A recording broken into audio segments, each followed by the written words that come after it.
Okay, here we are. We're live. Let's do the thing. Hi, I'm Christopher Runsman. Welcome to One Page Story Extravaganza. If you have a story idea you'd like to suggest, please put it in the chat or the comments. You can feel free to put it on the comments section in any of my social media or any of my posts at all. I do a one-page story from these ideas or ideas that are flowing through my own noggin every single day, and I post them online. If you want to see the original art, it's on my Patreon. The link's down below for that and all of the other social media outlets. Joining the community, have fun, subscribe to things, put the notifications on, all that jazz. But take part, have fun, watch for your suggestion to be made into a story, inspire others maybe with your idea, or, I don't know, be inspired to make some of your own. Either way, it's a lot of fun. Hope to see you soon.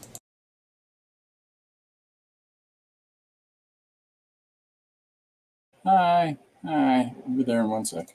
I'm going to say hi to Miriam. Okay. All right, I hope everybody had a good weekend, free of challenges and strife. I hope that all the things you set out to do, you're able to do, and that you and yours are safe. And, weekends, right? Does it make any difference from weekdays anymore? It's just more stuff. But, any of you that are in any challenging situations, we're thinking of you. And our thoughts and our prayers go towards you. So, okay, that includes you, Miriam. So, hi, everybody. Welcome to the latest stream. It's Monday. Good heavens. So, here is today's Inktober. I haven't put it up yet. I kind of forgot. And so I will after the stream is over, I promise. But today's is Angel. So this was a fun one to do. And, I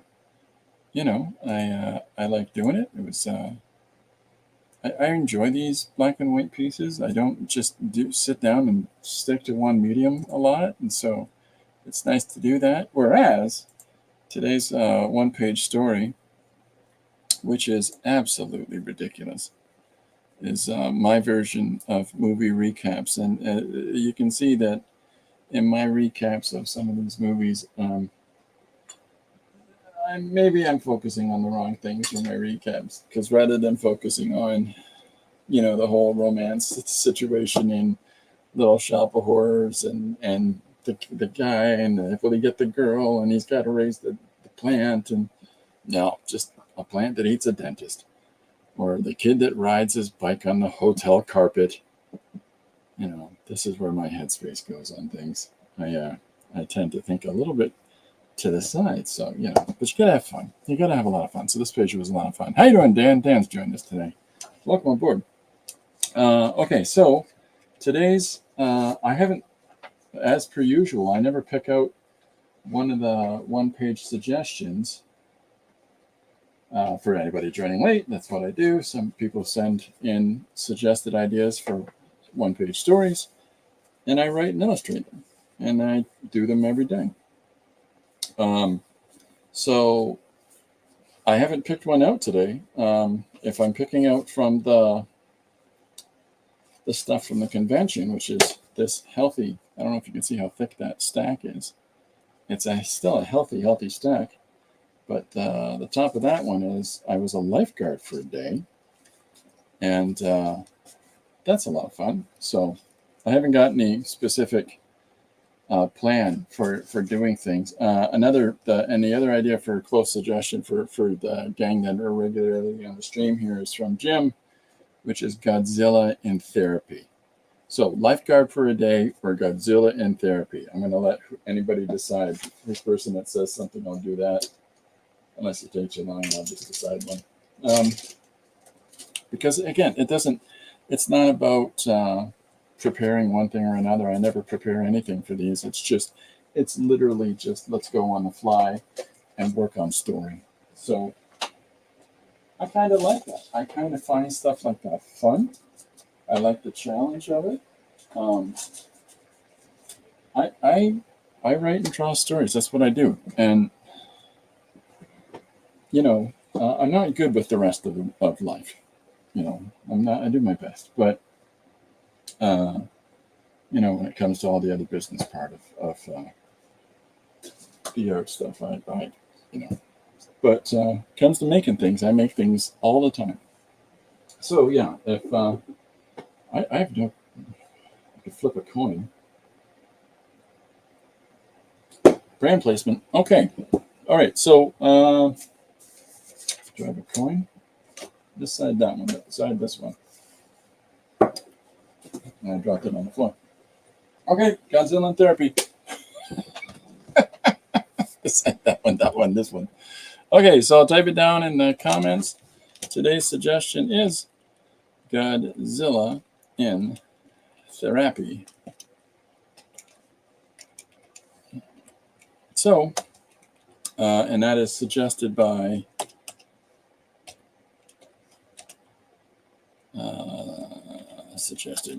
who is it? Jim L. That's Jim Luan. He's here all the time. Good friend. Okay, so there's today's suggestion. I'll put it up on the thing. Let's switch the old Kamarooski and jump over to here. Oh, before I forget, a couple things. If you're in the London, St. Thomas area, go check out the Craft Hive. I love this supply store. I really do. It's my favorite art supply store to go to. And I mean, there's Bujans here in London, and there's big ones in Toronto, but something about this place that just, it's fun. It's just all around fun. And they've got everything that you would ever think to need in these larger stores, but at the same time, in a much smaller setting. And so I'm kind of impressed by that. So if you get a chance, go check them out. Was there anything else? Oh yeah, everything's experimental. Sorry. I've been saying that so often. Somebody says, you should make a little pop-up logo of that. Because, you know, the whole idea of being experimental with everything that we try, why not, you know, and the fact that I say it's because you got to be crazy and have some fun. Why not, right? Why not make that like a slogan? So everything's mental, experimental. So, all right. There's a little bit of craziness in making art. To be frankly honest, you gotta be open and receptive, and if you can be open and receptive to all these ideas that are out there, it'll sort of give you an opportunity to discover different things in your creative journey. So the stack of paper that I have on my desk just keeps growing. We don't need that typewriter paper for notes. Okay. So I've got these jelly-plated surfaces to work on that the grandkids and I did. I've got other projects I'm pulling out of the piles and nobody sees them and I don't get in trouble. So there's some of those. So if anybody sees one that sticks out, just shout the... is there an Austrian shrink and a couch for Godzilla? Oh, you know there will be. So tell us about your sexual repression. Tell us about your feelings for your mother. My mother was a gecko, normal-sized gecko. The nuclear bombardment was not easy on her. And I think I'm still recovering from that. Yeah. I have all kinds of fun with that. That's good. Yeah. I don't know. I don't have a specific thing that I want to work on. We got all this stuff. Let's, I don't know. I don't know if I want to work on any of these. The green's kind of nice because it's Gorgira, but let's just do this. Jim, we're doing your suggestion today. So Godzilla and therapy. I know it's therapy. I know it's therapy. All right, so yeah, let's do this. Okay, so rolling up the sleeves. Birdie num num. Okay, we got some fun ones coming in already with Dan's idea about the Austrian shrink. That's good. Okay, yeah, let's get crack-a-lacking. But shall we? This is where my one green pencil is at. Look at the size of these nuts. Right to the nub. That's why we got these pencil holders. Why waste the pencil? Okay, so welcome aboard, everybody coming in and hanging out. There's our suggestion for today. I got it right there as well, Godzilla and Therapy. So we'll just get cracking. Let's just start right into the narrative, I guess. I used to worry a lot with these pages about, licensed characters, and this one place we're printing our book that made such an ordeal out of it. I have found a workaround, and so I'll just do whatever pages I want to. And we've got these going up digitally on Patreon. So I don't have to worry about being concerned about, can I draw a picture with that has the actual Gojira in it? Will I get into trouble? No. Also, satire, right? So let's start off with drawing old Big Angry Pants here. There's a fantastic character, for those of you that don't know, in Marvel. Marvel, the North American comic book company here, has a character called Fing Fang Foom, and I think it's one of Jack Kirby's. And Fing Fang Foom is basically a gigantic green dragon. But, because of, the nature of Kirby's designs, coupled with, being censoring somewhat, he put purple underpants on, like purple stretchy short briefs type thing. And that has been this fantastic running gag in the books ever since, of why does this dragon wear underpants? And then nobody ever says it's just briefs or something like that, or that this is his clothing entirely. It's always addressed as underpants. And so I've always thought that was funny. There was a series that came out recently called Next Wave in the last 10, 15 years. And there's a Fing Fang Foom appearance in it. And, the whole thing is about how one of them is the face-off between these two characters is one is a angry robot guy, and the other one is a giant dragon and wears purple pants. And that just will stick with me for the rest of my life. So I can't ever look at dragons anymore and wonder why they're not, without wondering why they should that guy have pants on? So should Godzilla wear gigantic-sized briefs? And that's why people tune into the stream, is for the scintillating conversation. Yeah. Let's go to the old typical thing I like to ask anybody. What are people working on right now? What have you got going on? And I realize that, you don't always have to have a project. I'm not suggesting that. But is there anything anybody's working on that they want to let anybody else know about? Because if so, feel free to chat about it here, to bring it up. Who knows?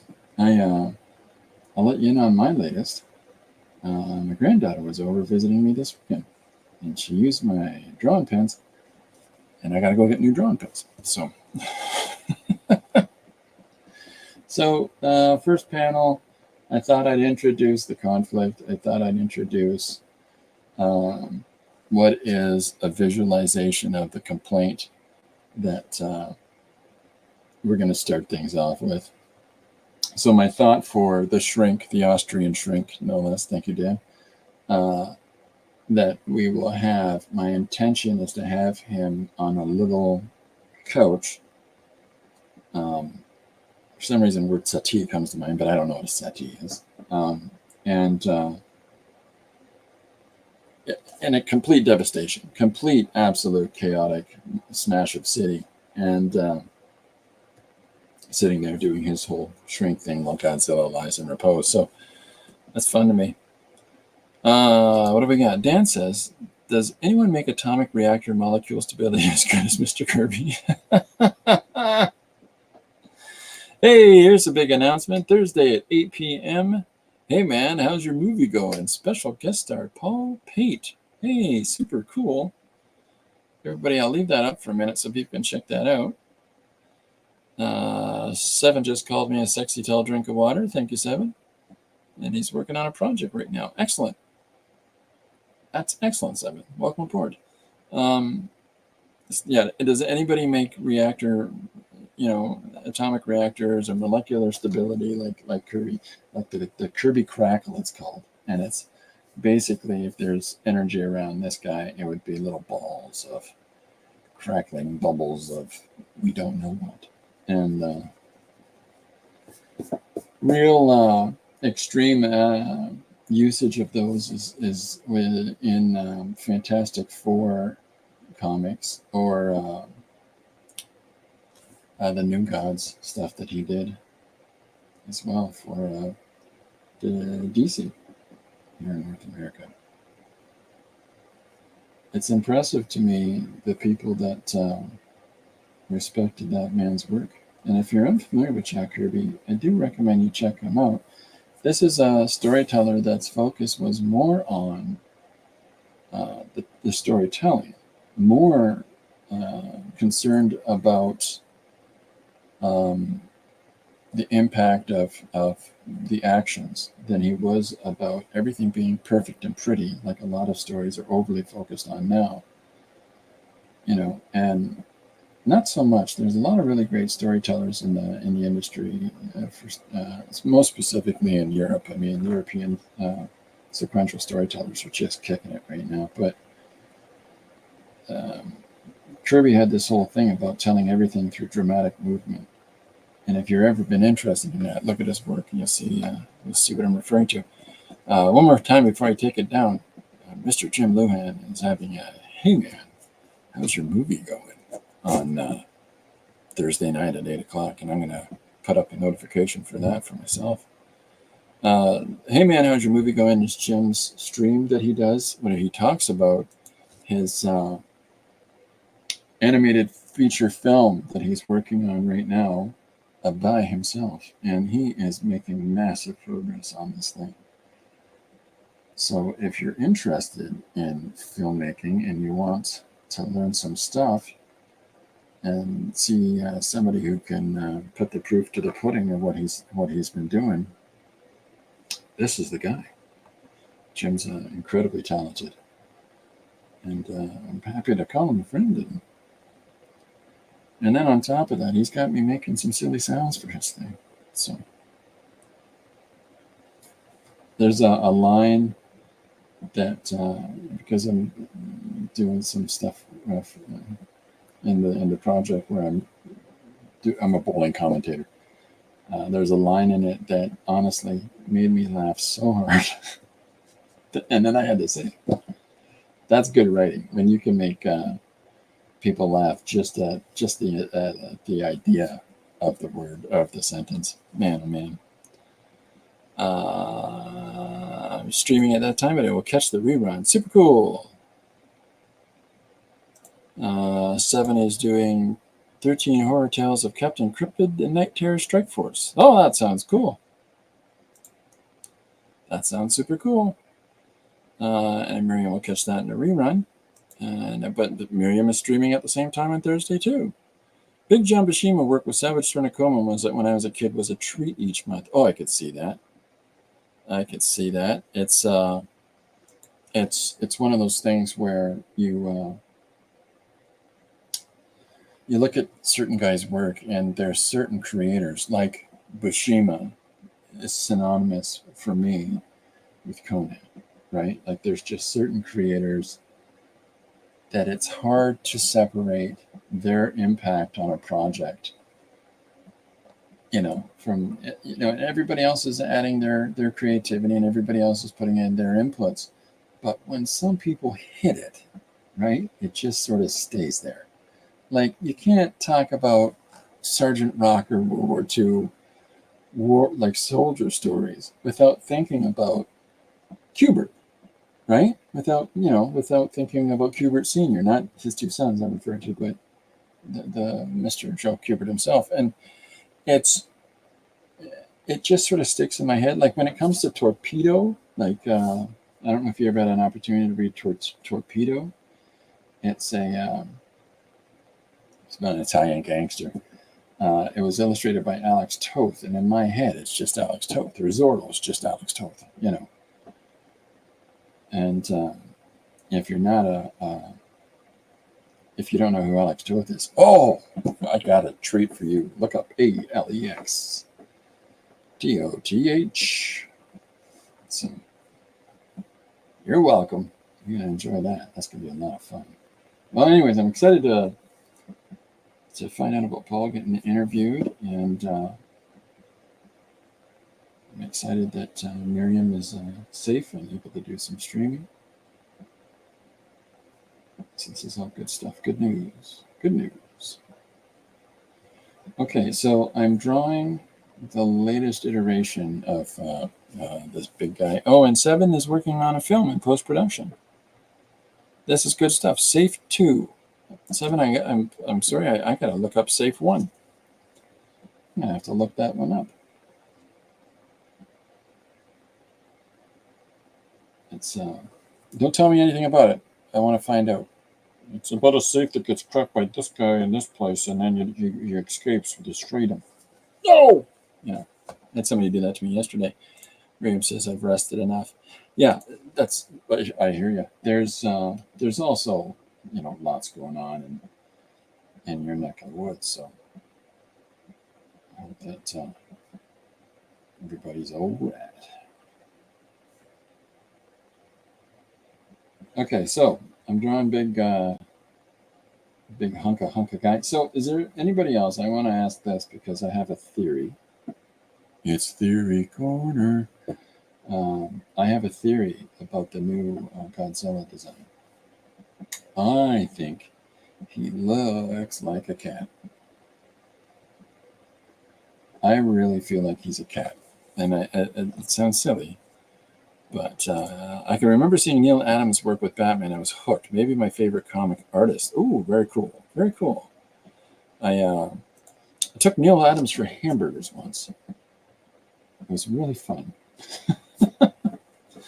Neil and Marilyn. Yeah, it was. They were guests at a convention here in London, and he needed fuel to do a bunch of commissions at night. And so I took him to a local burger establishment to stock up on some cheeseburgers in order to have the fuel for doing all these commissions in the evening. But the man can just spit it out. I've got a fun. You might like this. I have a fun thing to show you.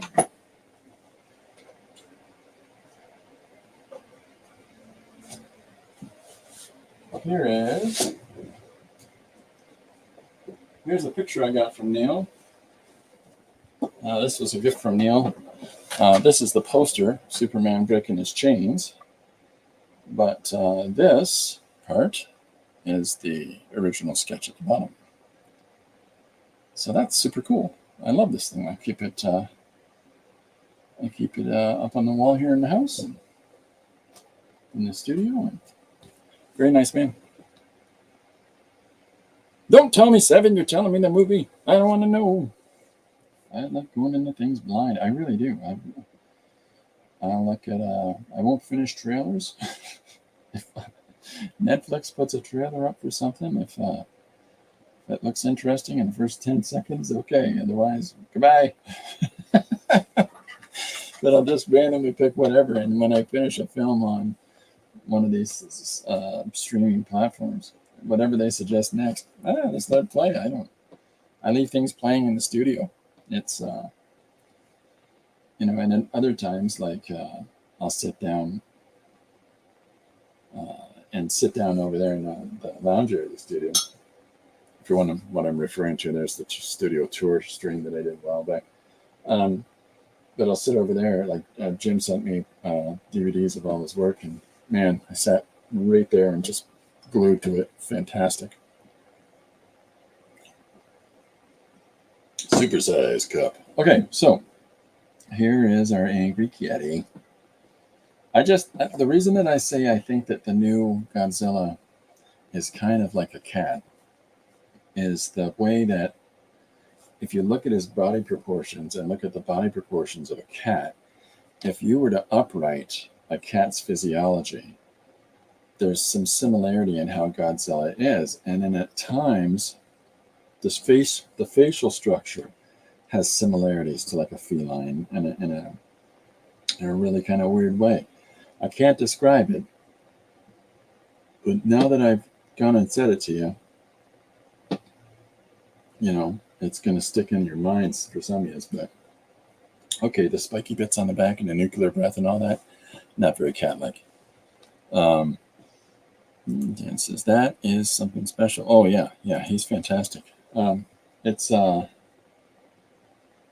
kind of cool. It's kind of cool. It's really nice to meet him, and I've had some blessings meeting some pretty cool guys, some pretty cool creators over the last so many years. No complaints. No complaints. I hold on to those memories dearly. So, all right. So I'm putting the scattered bits of scaly business on his back. I'm gonna draw him right up to the hilt of the page here. So the idea with this first panel, just to another way of implying scale, right, is to, I've mentioned this before, is to break panel. And just for that little additional impact, right? Just for that little extra bit of business that sort of says, oh, you're big, big guy. So I'm going to be doing that with old Gojira here. And I should have told Phil Chandler, friend of the stream here, is a big Godzilla fan. I should have told Phil. Maybe I'll do Godzilla today. But I didn't think about it beforehand, so I guess I couldn't have. Well, maybe I'll see in the post. But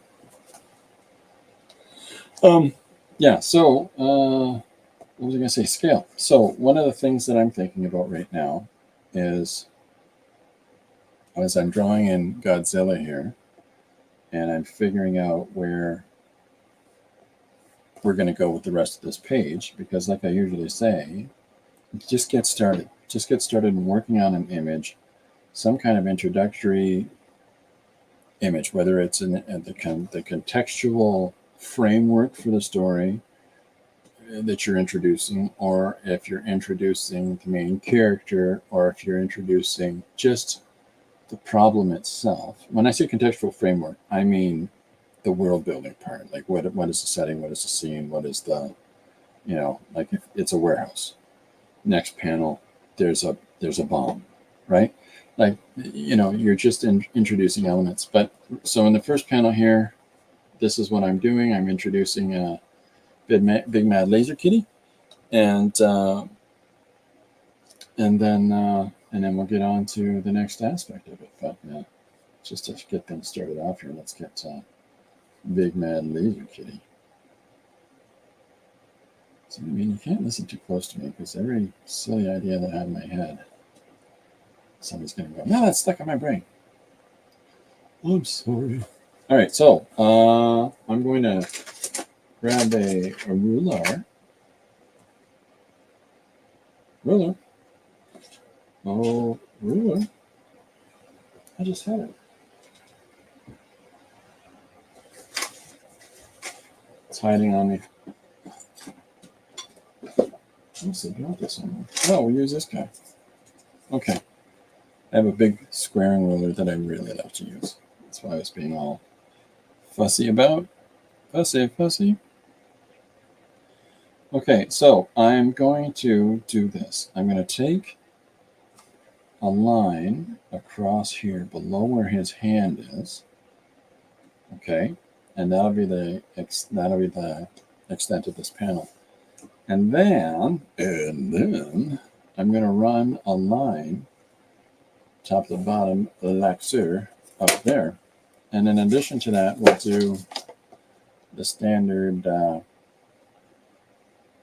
run line across the top. Now, the reason I moved that line up from here to here is so that we don't cross the streams. If you have this line connected to the background line, they blend in together. If it overlaps or if it falls below that line, they don't. But if it touches the line, then you get what's called a tangent, and it just makes the eye go from here that way or that way, and it follows the line. That's what we do as the human beings. Okay, I'm going to put Jim up. Jim says, question of the day, how many cups of coffee you drink in a week? 7. I have 1 coffee at the start of the day.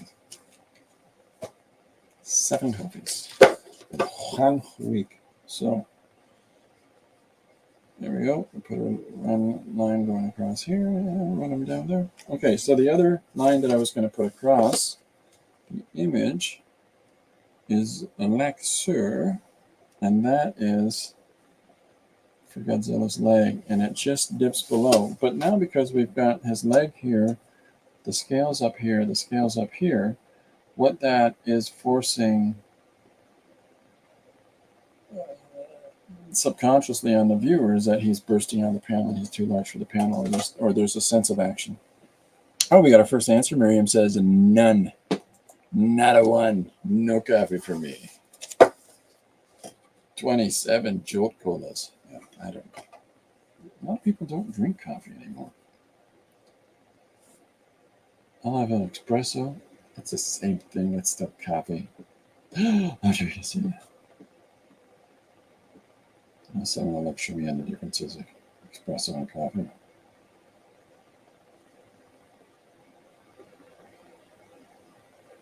So I'm putting some fun little shapes in here of one of these big old transport helicopters. Dan says, begs a question. Have scientists actually found a large upright lizard in permafrost? Did they tell the new guy it was a cat? They all giggle. Rookie. What are you laughing about, Bill? I told him it was a cat. Did he believe you? He's an idiot. Yeah. I love stuff like that.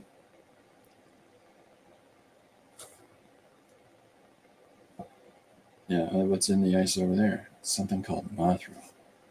What was it? It's a giant butterfly. Come on, now you guys are just messing with me.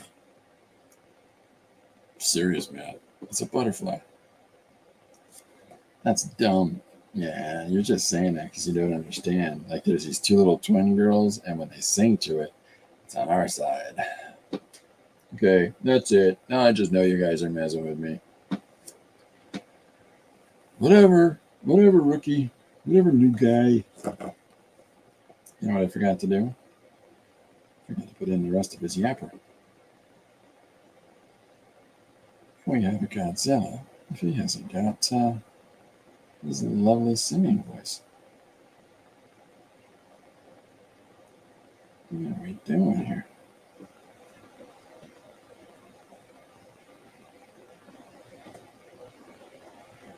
This is him saying, "I like sandwiches." Yeah, that's a great. It's a great insight, Dan.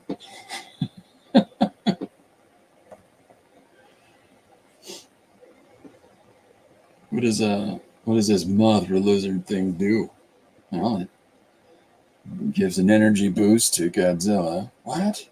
That makes no sense. No, okay, but it also spins a giant silky web that it entraps other mega kaiju in its snare. That's it. I'm not even talking to you guys anymore. It'd be great. It'd be such a great lunchroom to be in. See, to me, I'm still reeling from the loss of Keith Giffen last week, and which it sounds. You hear a lot of people talk about, oh, so and so died. I'm taking it very personally, and I don't kind of get it because I'm a heartless monster. But I met Neil when Neil passed. That was sad, but it didn't impact me as much as Keith Giffen did. And I think it's because He's just one of these guys that I could tell he was doing something really different. Now, Neil did something really different, but he didn't do it in front of me. Like, he didn't do it when I was old enough to register what he was doing in the early 70s. I just didn't register. Whereas I watched Giffen just monkey with an industry, and we have similar sensibilities on stuff. And I just watched him monkey around in an industry and changing his style and doing whatever he felt like doing for years. And there was something about that I really looked at as something special. So when I found out he passed away this week, I was disappointed. I'm sad about that. So, too much Gary Larson as a kid in high school. There's always somebody, right? Giffen's son-in-law posted what Keith Giffen wanted the post about his passing to be, and that was I told him I was sick because he'd been posting some pictures of his failing health in the last 7 years. And then he said, I'll do anything to not have to go to New York Comic Con. It was literally days before New York Comic Con when he said this. And, or maybe a day of New York Comic Con, but what a guy. What a guy, you know. It's one of those announcements that made people question whether or not did he really pass or not, right? Like, so he passed. He'll pass away. So, but in my mind, he's somebody that really had some pretty positive impact on an industry about just breaking the rules and doing things your own way and not worrying about critics. And great writer, great artist, funny guy, really funny guy. He created Lobo, for those that don't know. There's so I was talking about this movie, funny and full of excitement. There we go. Okay, so here's our first panel. There's Godzilla busting out, larger than the frame that we've established for the image. The helicopters are busting out of the same frame, right, that we've got established here. And so what that does for us is it tells us, one, they're trying to get out. They're trying to get away. And two, he's huge, too big to be contained by silly little panels, silly little border. You can't contain Godzilla for that. Okay, so let's put a sitting chair. Now, question of the hour. What kind of sitting chair? So here's what I'm going for, okay? I'm going to have our Austrian therapist. I see, it's all I can do not to say it like Tobias Funke. Or at least how he puts it on his card. There's a guy sitting in a chair. He's got his little notebook here that he's writing in. I have it sitting on his lap. I'll tilt it on an angle. And we're going to have him sitting, legs crossed, foot forward, right? But we'll have him sitting here in this chair, but I want the chair.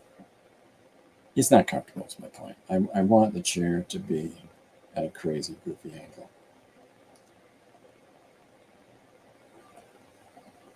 And then here's his other foot, which is really stabilizing himself. And then so this is the fun part. By turning the chair on its side, or tilted on an angle anyways, and then we're going to put it on a big old pile of junk, it sort of gives us something different to mess with the eye a little bit, tilt it and move it up and down. keep it interesting for the viewer. But we've got, with the placement of where the chair is, we're now following an arc for the eye, which doesn't mean a lot to some, but I try to, if I'm doing a page that involves movement and action, I definitely want to move the eye around. So that's the old thinking there. So we're doing some things now. Lori's got some great ideas. I'm putting out on the Patreon. I've got a second one page to go up on our Patreon for anybody that's interested. Another 12-page little thing that collects a bunch of our digital. It's a digital book that collects some of the one-page stories I've done. I got a second one to put up. Actually, I have 2 more to put up. But in addition to that, we're doing a coloring book. Okay, let me think of this. All right, I want to tilt the lines a little bit. I want to push the suggestion of him being off kilter. So let's thin out his form. Let's mess with the pillow, the cushion, I'm sorry, on the chair, so that it accentuates that he's off kilter. And then we'll put a back on the chair. So he's trying to work on his book that's across his lap. As he's sitting here, well, let's have his head looking up.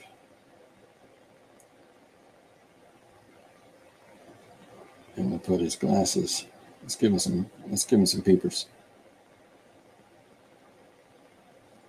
I'm going to sharpen the pencil.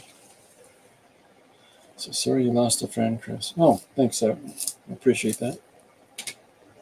Well, we weren't friends. We didn't know each other. It was just one of those.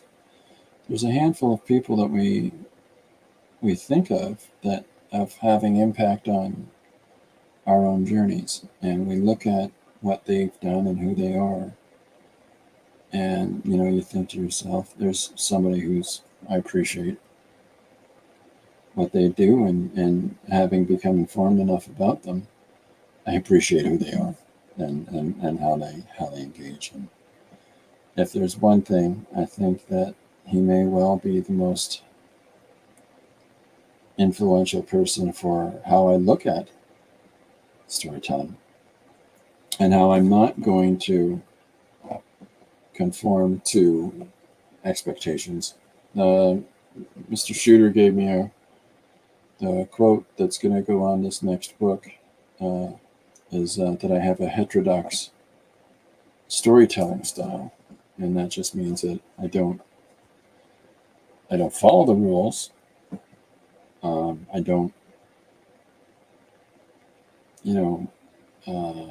break the rules. I'm kind of just making up new rules and doing whatever I'm doing, whenever I'm doing, whatever medium I want to do it in, and having fun.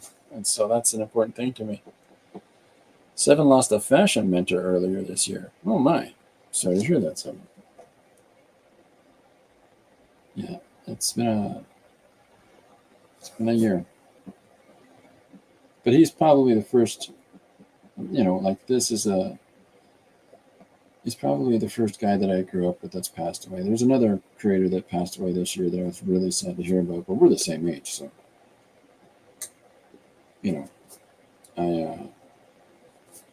it's not somebody that I looked at as a young person. Wow, he made him flying in the spaceship. Oops, clip-de-doo.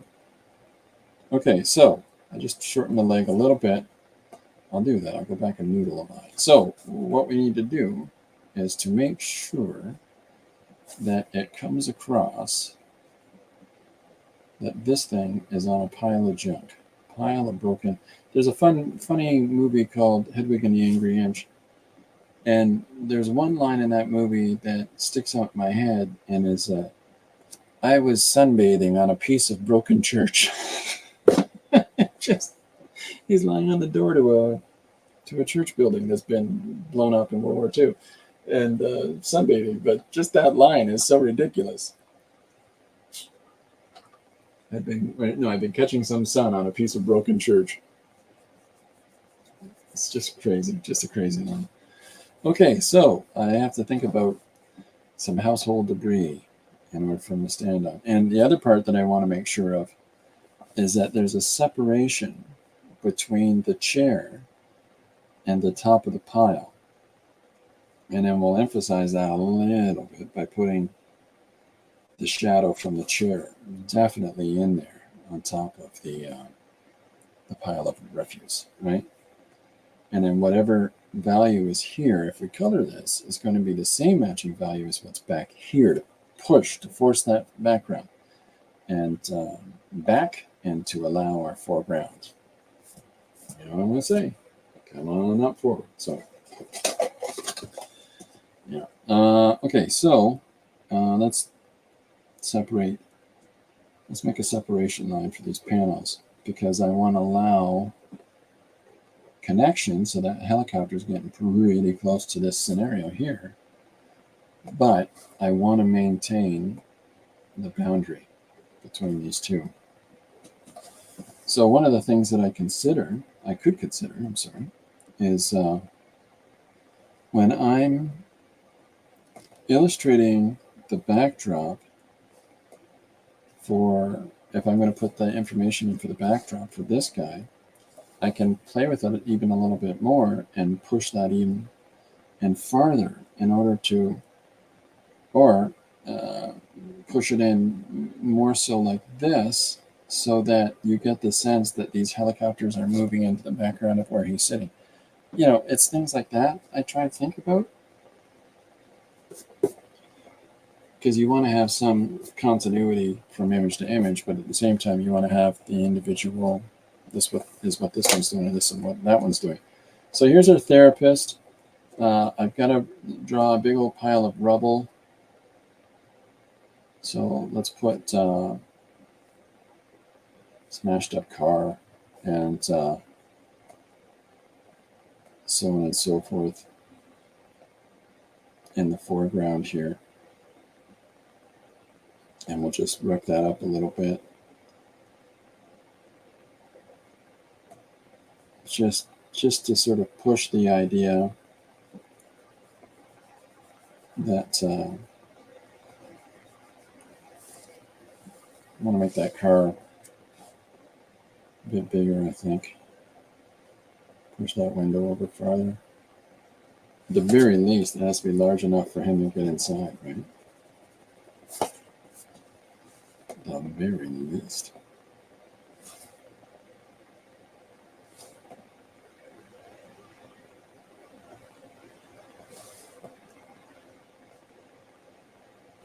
And we'll put some of that information on the hood. Try to think about in your brain place, your noggin. Try to think about cars. Close your eyes if you have to.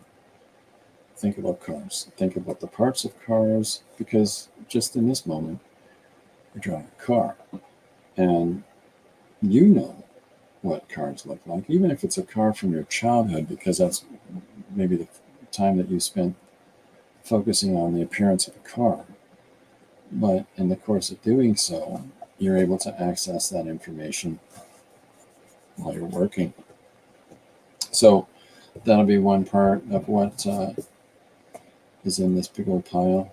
And we can just as readily have that sitting in the foreground. And let's put broken column here. That's an idea.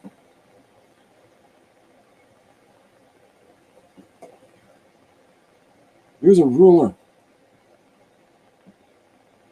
We will. And then some rocks, some bits of debris. Let's have a smashed up sign. Don't forget that you can crumple things and smash them up and break them.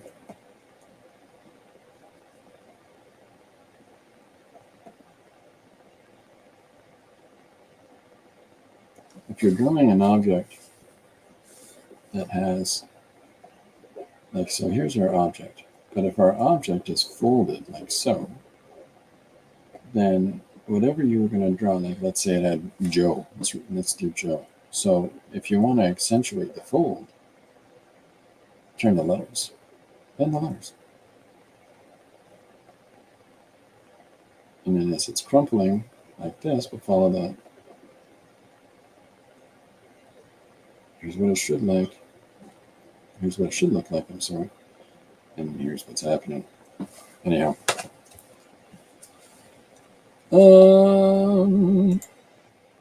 Dan says, have you seen the 3 or 4 people of Walmart coloring books? A few drawings in there made me laugh so hard. People of Walmart coloring books. Oh my gosh. People, I gotta write it down. People of Walmart coloring books. I have to look that one up. Oh, that's so good. I could just imagine what could possibly be in those. Lurleen and Helen are engaging in a fist fight over a teddy bear.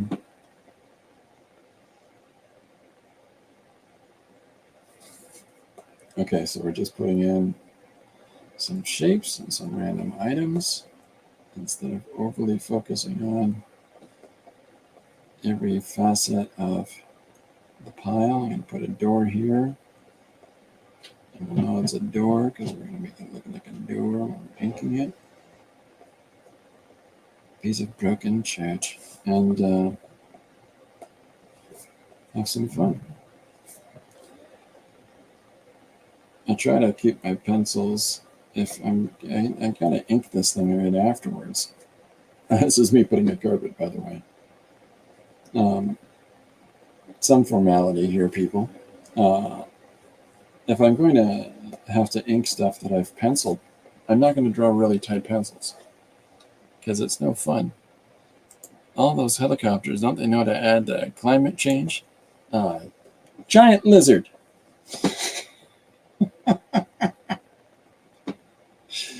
It's a very good point, Sam. Very good point. That's the first thought that goes through my head when I watch a Godzilla movie. Have they considered its effect here on climate change?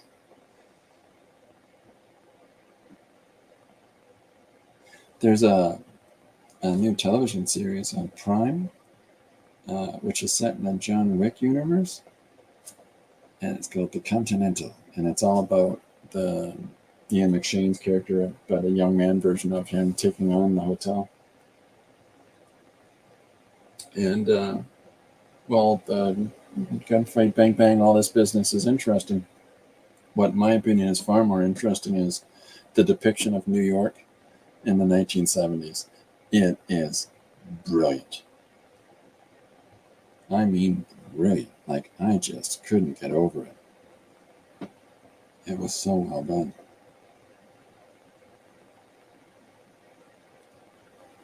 Decay, graffiti, it's a graphic element, seedy side and the whole downtown core, all of those things that certain mayors that took office at that time period did their ultimate to eliminate and turn it into the gigantic central tourist trap that it is now. But for a while there, downtown New York, terrifying. I wouldn't exactly say it's not. It looks fairly unsafe now, but people can move there.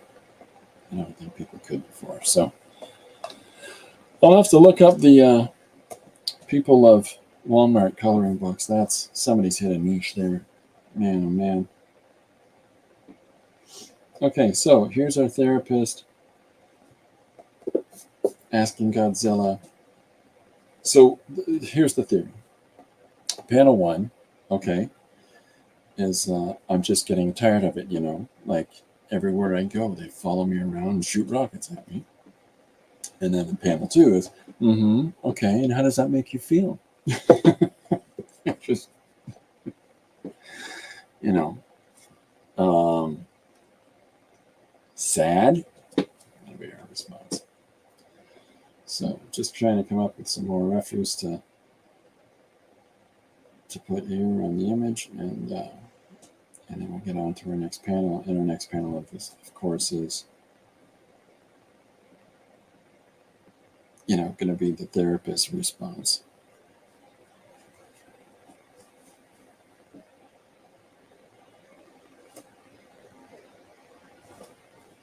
I think it might be something like, these missiles they shoot at you can't hurt you though, can they? So why are you worried about what they're doing? Which is, the same sort of advice of many a therapist today. If it doesn't affect your life, why does it matter? Got to get a microwave in there. Got to do it. Very important in an apocalypse that we have a broken down microwave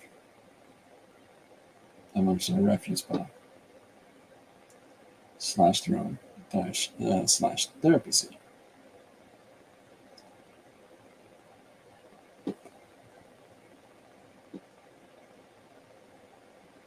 And also some broken chair.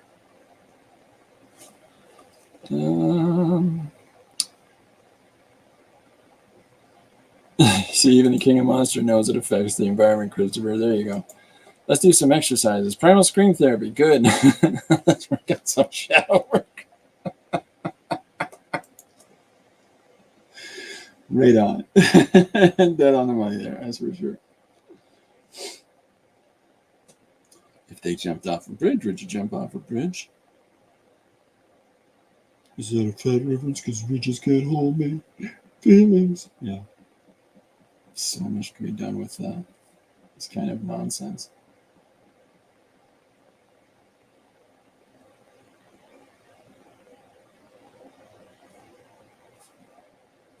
So I'm just trying to make some shapes to move together. Maybe imply that what he's standing or sitting on might have been some steps. But we'll put a couple of chairs. The chairs, like anything else, just think of how the shapes relate, right, to one another. And back of the chair, leg of the chair, doo-dah, doo-dah.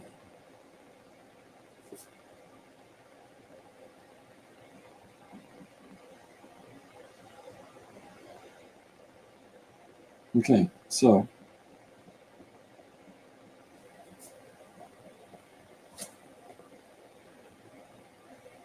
just for its own interesting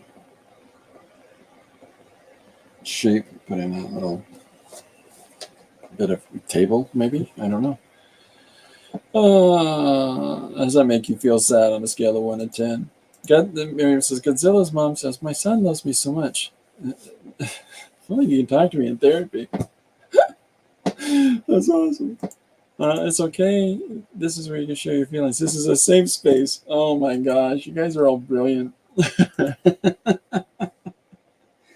is a safe space. There's nobody here but us. Nobody else is listening. And yeah, sure, there's the entire army on the ridge, right? I think you're just saying that, Doctor.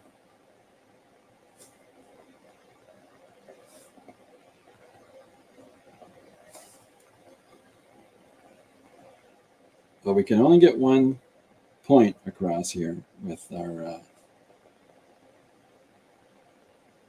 doctor's dialogue. So that's I'll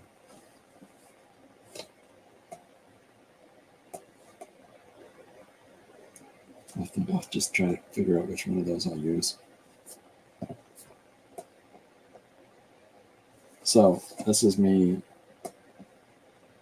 putting this line across the side, the bottom, to give a nice little framing form to it. And one of the things that we can do, I'll show you my thought for building the panel up higher.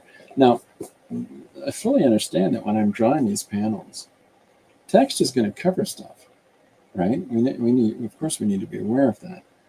But I referenced somebody last week. I referenced Will Eisner and how Will Eisner was absolutely brilliant for pointing out a lot of things that we can do to make panels interesting. And there's Wally Wood has his 22 panels to use when an editor or a writer goes on and doesn't realize it's a visual storytelling medium. We're so passive aggressive what his thing was. But I'll show you an idea I have with this for a second. Hey, it's Rachel. Hi, Rachel. How are you? Hello, hello, hello. Remember the liner notes in their notepad. That's the juicy stuff. The Sergio Aragonés illustrations they make while somebody tells them about their heart-wrenching life. Okay, so what I'm going to do is I'm going to put, this is my thought anyways. Let's see how this goes. So what I'm doing is I'm putting down some smoke in and around our therapist. Now, this is a double usage, right? Because it's either smoke in this scene, your key, or it is clouds in that scene. But what it does is it gives me an opportunity to not have to figure out the dynamics of all of this background information to draw, right out to the edges of this panel, because we want this flow, right? So we're going to do these clouds. I'm hoping this will work. Okay, and so this is what frames this scene now. So this scene is really open. It's just wide open. And we don't need to worry too much about all of this stuff, but it allows us to move that across here. And in this space at the top, which will cap in relation to, what am I doing? Let's do this. This is a carpenter's thing I do. Right? So there's our top line. And erase that line out. So here's our top of our panel. And so the information that I need to put in for the broken buildings and whatnot that are in the background is in here. And so for us, that sort of allows, a sort of forced little perspective, with the realization, of course, that this is a great spot for text. This is a great spot for text. So it's here, so it's here, so it's here, so it's here. So all of those little things allows us to put in some fun and interesting shapes and designs into our composition, but at the same time, still making allowance for text, right? So that's the sort of stuff I try to consider.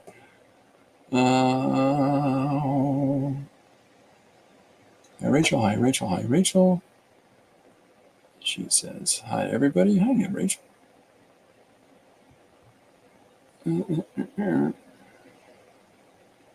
Are curious. There you are. Just thinking about you today. Hope you're doing well. Super awesome. Super trauma from past relationships. You can use these tools to show.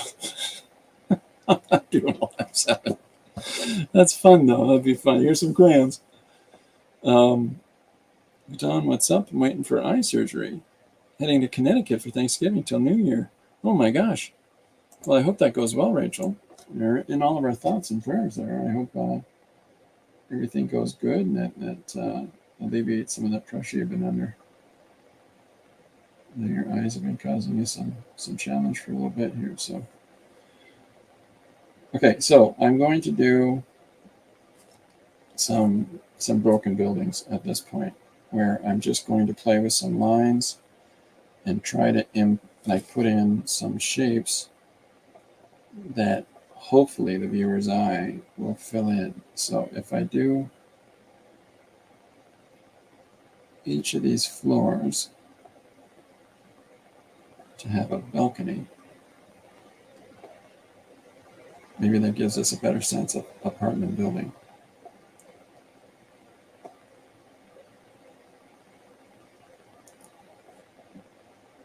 So we're going to put that in, and then of course carry over some more interesting lines and shapes for the rest of the building, and then we'll put in, watching where that line goes so you don't have a tangent again, and then we'll put in the next apartment, I guess.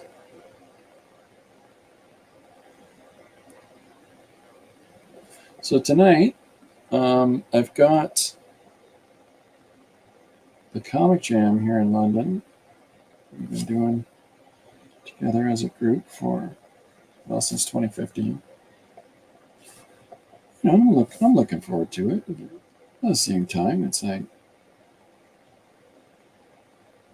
I think that there's some benefit that some people really get out of it.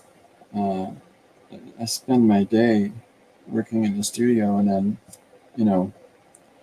I gotta go and draw at night with the jam group. And yet at the same time, still do it, still have fun. But I don't sit there and some people, you would think you need to come in with a razzle dazzle.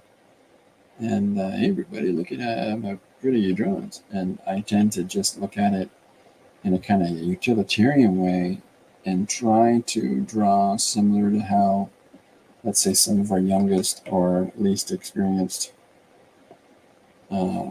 people that show up and do. And in that way, you don't overshadow them. So I look at it, I look forward to it in that regard. Okay, so just putting in some more of these shapes, and not overly concerned, just keeping it interesting, but realizing that this all may well be covered up by word words. So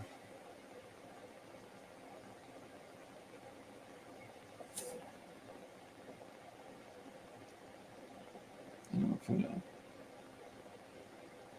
city light. There we are. So whatever, just think about things in your head. Have I recovered from my whatever over Thanksgiving? Yeah, I just had a bug. Love the cap. Oh, cool. It's a Sideshow cap. Sideshow is a statue making company that goes, I have a couple of these that goes back to when I worked at the store. Dan had a new lens put in last November. I hope it isn't more serious than that.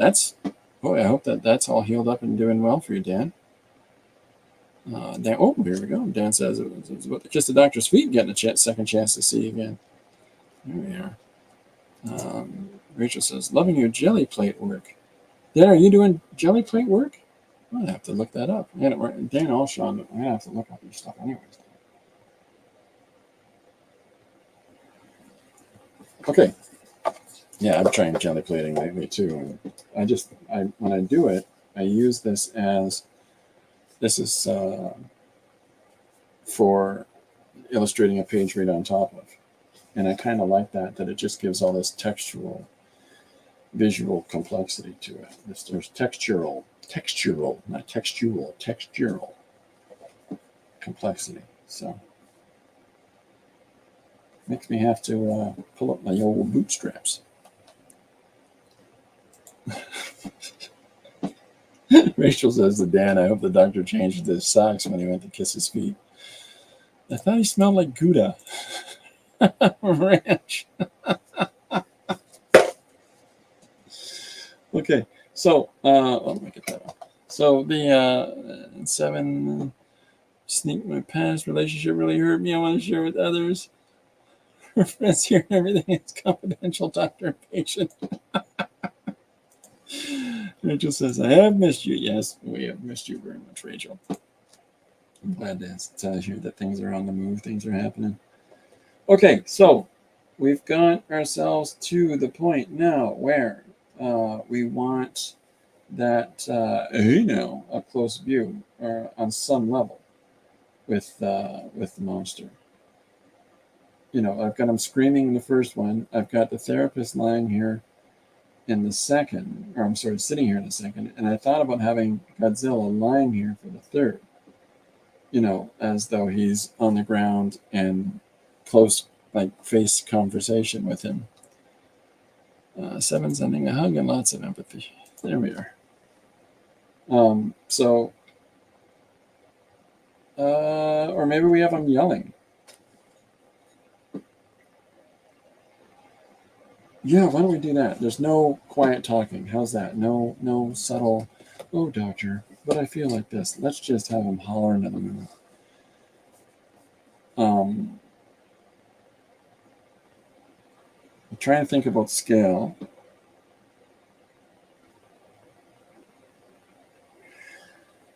So if I have,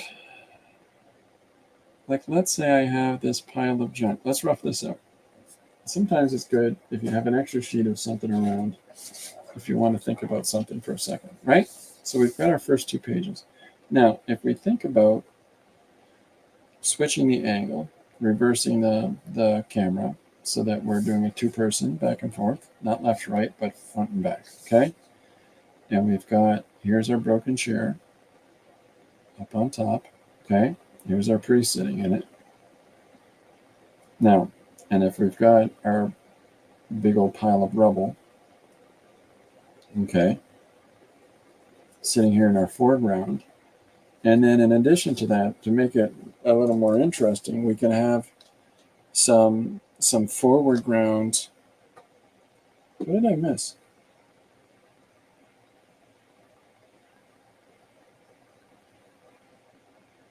Seven, are you saying that about you, or are you saying that about Godzilla? Well, either if it's you, we hope you're doing okay. If it's Godzilla, you're crazy funny. Okay, so if we've got this guy in the foreground, that's one thing, and then we have Godzilla in behind him carrying on, that's another, right? But one of the things that we can also do is, like this idea, play with the notion of putting a second line of debris in front of him, and figuring out how to do, like this is me doing the street light that was hanging there. So this is me drawing that now, but from the alternate view, and having more and more broken stuff in and around him here, just to make it more fun, more exciting, and that puts him farther away. It makes, because there's so much of this stuff in the foreground, and then here's our guy in the middle ground, and then here's Godzilla. It might even be more funny not even to draw his head, just to have his big old arms. Yeah, I think I'm going to do that. Be right back, says Miriam. Oh, I'll see you in a minute, Miriam. Godzilla says like a Johnny Depp. I'm Depp the victim. Come right. I'm King the monster. She had just abusive verbal and physical. Thanks. It's very interesting. Tell me more. 7, you're out of control. All right. So I think that what I'll do is that I'll draw the perspective so that here's the great beast. Okay. And we've got the therapist as this tiny little insignificant guy. And another way that we can separate the two is to push yet another plane in between. What I mean by planes is if you take this line, okay, of the jump, the refuse and everything else, right, with the street sign and so on and so forth, if you look at that as a plane, and then we look at the big old pile of garbage that, Buckaroo is sitting on here as a plane, okay, and then we look at all of the smoke that separates the therapist and Godzilla as a plane, okay, and then we look at Godzilla, as a plane. So when you think about it in that regard, it sort of informs you in your head about the application of color. You know, if this is really black and out, you want to gray tone that. If that's white, then you can do a really deep tone for the Godzilla in the back. So it's ideas like that. It's just playing with the notion that this sits in front of this, sits in front of this, sits in front of this. But when we look at it direct on, as though we're behind the camera right here, and we're shooting the rubble that's in front of us, okay, and we can even extend this plane by having that rubble reach right out to us, have objects, you know, half drawn as they're moving into our space. And so just continue this with all this information through here. But then there's this grayed out therapist on a chair talking to Godzilla in front of us, okay? And then we've got the smoke, because we know that there's smoke. We put smoke here. We put smoke behind them. We put smoke in front of them. So there's another plane to add of, you know, smoke that ran through here, right? Like we have in this image that separates this space from this space. That's what we're thinking. I keep thinking of Godzilla trying to stay in the lines color. Does anybody know how to get rid of that annoying red heart in the lower hand corner of my Android phone screen? I'm not familiar with what you mean. I've got an Android, but I don't have an annoying red heart in the corner of it. Is it the brand that you bought it as? If you can decipher that, LOL. It makes sense in my head. Anyways, so this has helped me figure out how I'm going to go about this image. So one of the things that I can think about is we've already got this separation space between this and this, right? If I continue that same spacing for here, right? Put that light line in there. Now, the line at the base of Godzilla's leg works right along. Big empty space from where this line cuts in. There's that line at the bottom of that panel that goes along there, and then we can just continue that sucker right across the page, right over here to the side of our page. So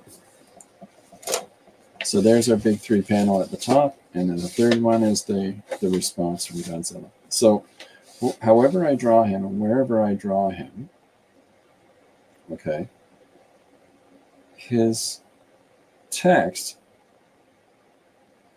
is going to warrant some of this illustration space. So we need to figure out a way in order to make readily known that this is Godzilla in the foreground, or I'm sorry, in the background. We need to make him identifiable enough so that as we're doing the entire illustration, he's identifiable enough so that we've left room still for all of this text to be the more featured part of the panel. Because no matter what, how beautiful and pretty your drawings are, it's storytelling that matters. And if you're not doing storytelling, what are you doing? So, I know a great deal of people that they've got this stylistic approach to their things, and it works or it doesn't work, depending on, is there enough visual interest to keep you moving along, or is it just editorial panel, you know? Is there, which can work, but if you're reading it all the time, I don't know. And so there needs to be enough interesting visual stuff going on, but at the same time, there has to be enough room being left for the words to go. Well, the words are ruining my art. Well, you're in the wrong industry. There's a fantastic example of where this nothing fails more drastically at the example that I just made of one of my absolute favorite creators, and I yet again another influence on me. Winsor McCay in the late 1800s, early 1900s was doing illustration work for the Chicago Tribune and a bunch of other periodical newspapers. And he did little Nemo's Adventures in Slumberland and Tales of the Rarebit Fiend and all kinds of other stuff. Beautiful art, absolutely incredible art on this Nemo stuff specifically, most specifically over the Fiend, but because the Fiend had a utilitarian, here's where the words go above and below. But even on the Fiend, his word balloons, it's all this fantastic art, and then it says, "Oh no," and he does the balloon that tight around the words. So it's almost counterintuitive for you to be able to read "oh no," but because he's so making sure that the text doesn't interfere with his beautiful art, it's kind of missing the point of the text. So don't get caught with that. Try to figure out some kind of balance between the two. So we're continuing on with the stylistic motif of the clouds, right? And we're going to push those up and around them.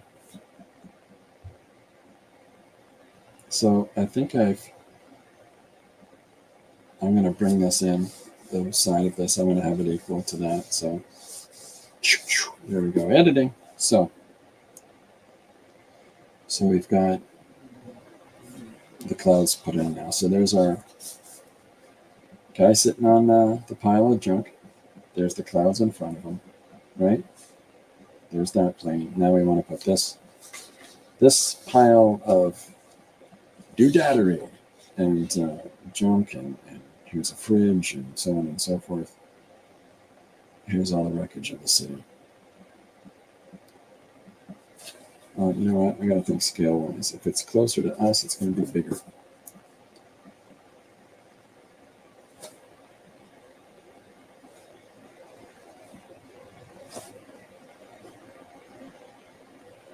Sorry, I'll get back to chat in a sec. Appreciate everybody coming and hanging out.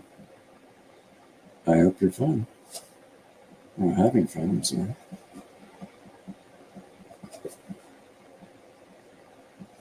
I know I'm having fun with you here.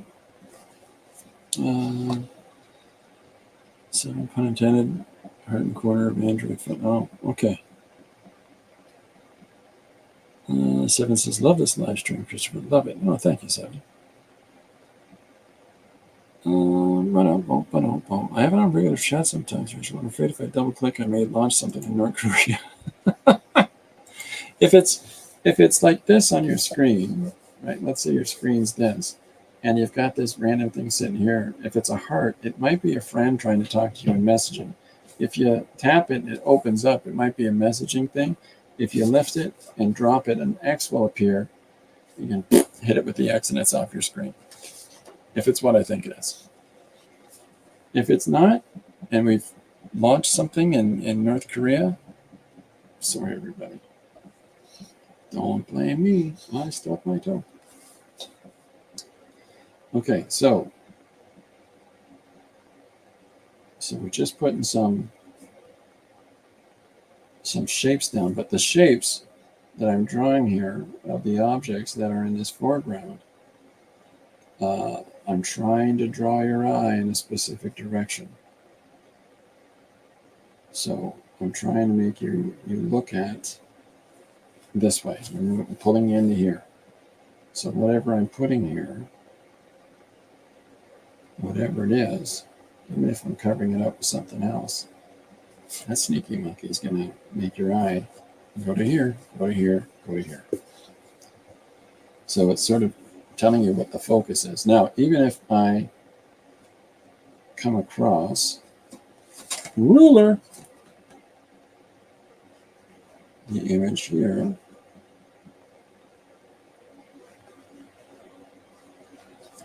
okay, with the street map that I had referred to earlier, okay, in the previous image, even if I bring that across, I think the angle is a little more cockamamie than that, but that's all right. We don't care. We're storytelling. We're not. Now, one of the things that just to make it interesting is we can just black this out and make it be a silhouette so it doesn't interfere with what we're looking at. And then we can throw in a couple of more silhouette shapes. So it's just building on these planes, one in front of the other, in front of the other, in front of the other. Oh, Miriam says, I'm watching from far. I'm afraid for Godzilla.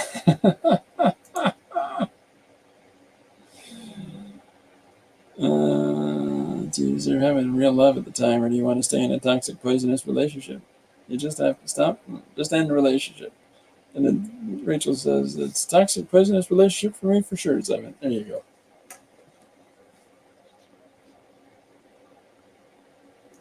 I just want to draw a big, scary monster. Getting a little therapy, folks.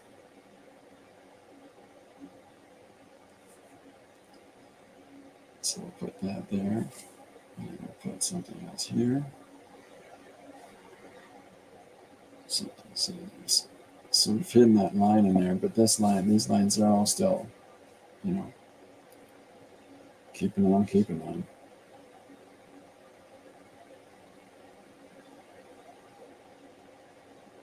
Draw the garbage pail. There you go. There we are. So we've got enough going on. So the next part of it would be more of the smoke business going on. But in this case, I'm going to make it a little more disturbed because it's in front of old big stuff there.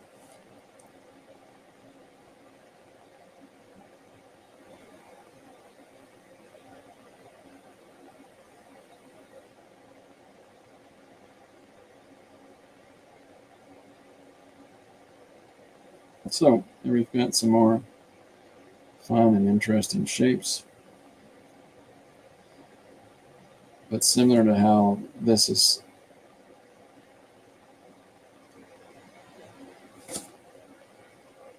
silhouetted out, then this is also a silhouette. It just works in reverse. Right? Positive, negatives. Both do the same job. And then it's all about how we ink it that gives it that little bit extra more. And then at this point, it just becomes drawing angry monkey. So, or kitty cat. What did I say? He's a cat. Okay, so if I'm going to have him here,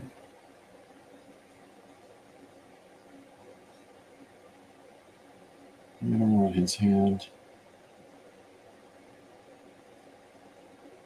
somewhat recognizable.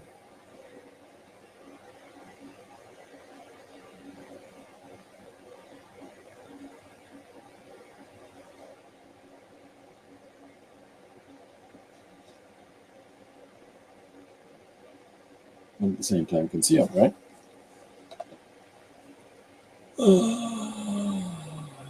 Okay.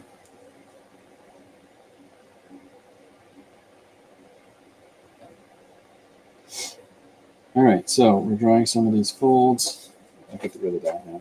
We're drawing some of these shapes in the arms, that some of these interesting lines that we've got. We can enhance some of that a little bit, just to give us an interesting shape to old Gojira. And then we'll just make some more shapes. And again, we're going to contrast what's in front with what's behind. And so we're going to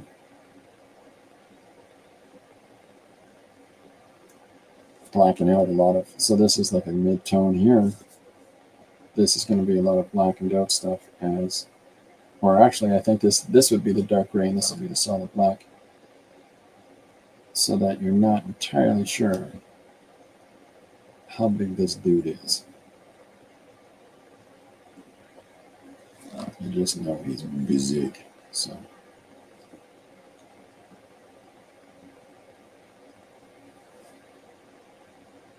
more bits of smoke or whatever else, make it multiplane. More complexity, right? Maybe block his hand a little bit.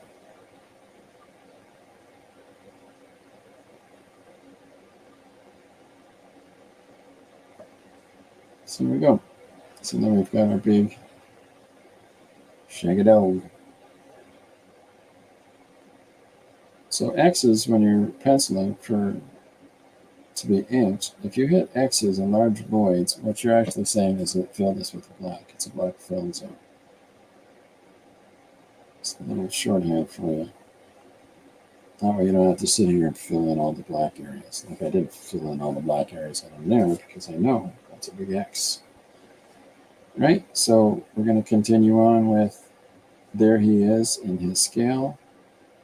We know that he's there. Now, I'm not as worried about this side because word balloon, right? You're getting enough of Godzilla here to tell you that's all Godzilla. You know, we got space here, we got space here. There's all kinds of space and shape for us to do whatever it is that we want to do with this image. So, but because, I'm going to go back over here for a sec, and we'll just round this out and then wrap it up. So I've got a little break before I go and do this jam tonight. So, because we've got Commodore trace at the top, and we've got a uniformity at this bottom line, yes, yes. Then,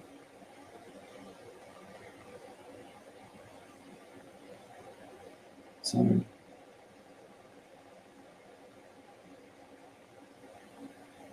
Happy day. Here we go.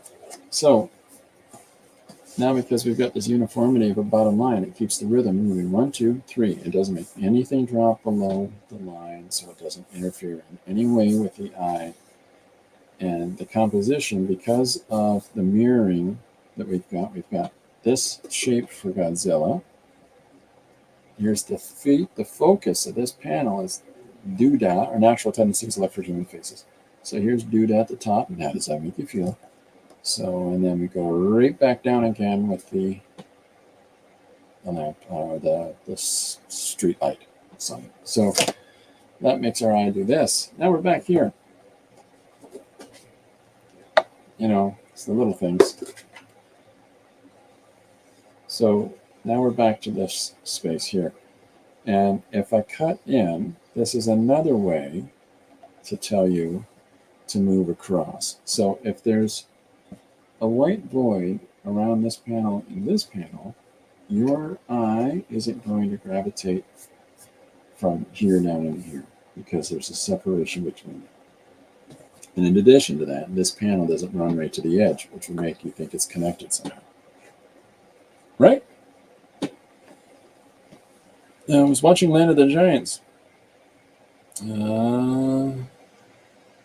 Wait, film scripts. 2 seniors. Oh, I got a one-pager that suggested, and I missed it. I'm so sorry. Give me a sec. The book's buried, so I'll just write it here and move it over. 2 seniors.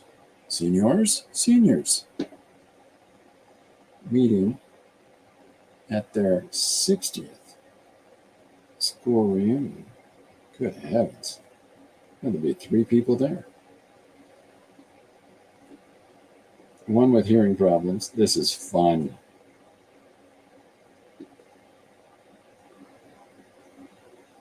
The other with memory issues. Fantastic, Rachel. That's going right in the book. I wrote with fantastic. I got excited. Memory issues.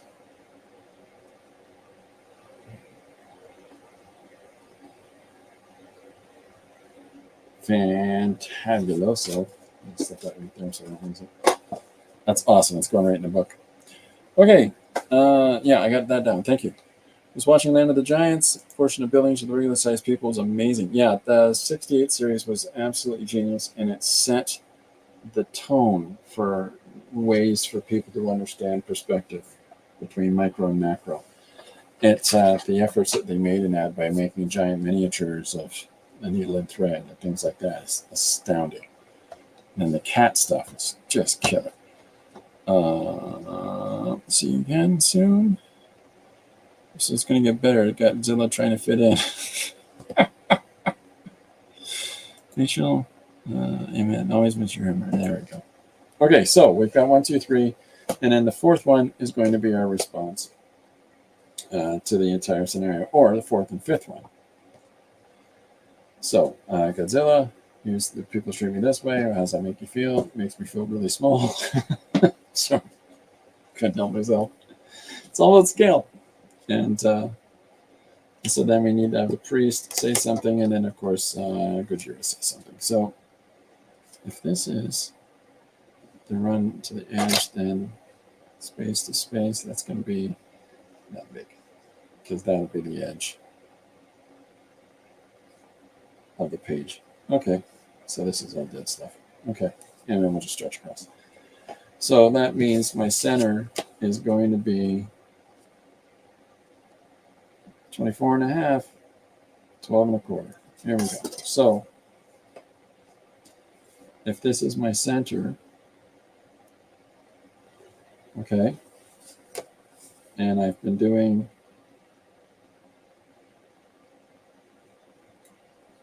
my measurements like so,